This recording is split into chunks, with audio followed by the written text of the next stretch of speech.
বন্ধুরা, আমরা কিন্তু সবসময় কলসি ঢাকিয়ে রাখি।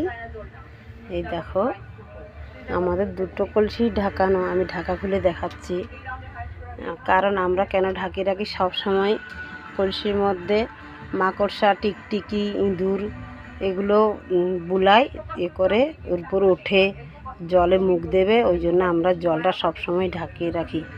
জল ঢেকে রাখা ভালো, আর জল ঠান্ডাও থাকে সবসময়। ওই জন্য আমি কাপড় দিয়ে জলটাকে এইভাবে ঢাকিয়ে রাখি, যাতে কেউ টিকটিকি, আরশোলা যেন বুলাতে না পারে এখানটায়।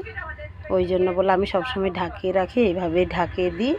তোমরাও জল এরকম রাখলে এরকম করে একটা কাপড় নিয়ে কলসির মধ্যে ঢাকিয়ে দেবে। আমি সবসময় দুটো কলসি ঢাকিয়ে রাখি।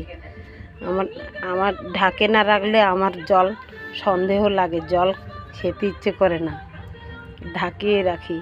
আর আমার ঘরে অনেক আরশোলা, ইঁদুর আছে, তাই আমি ঠিক ঢাকিয়ে রাখি। তোমাদের ঘরেও যদি ইঁদুর, মাকড়সা থাকে, আরশোলা থাকে, তাহলে কমেন্ট করে জানাবে। আমার ঘরে কিন্তু অনেক আরশোলা, ইঁদুর আছে, ওই জন্য আমি সবসময় ঢাকিয়ে রাখি।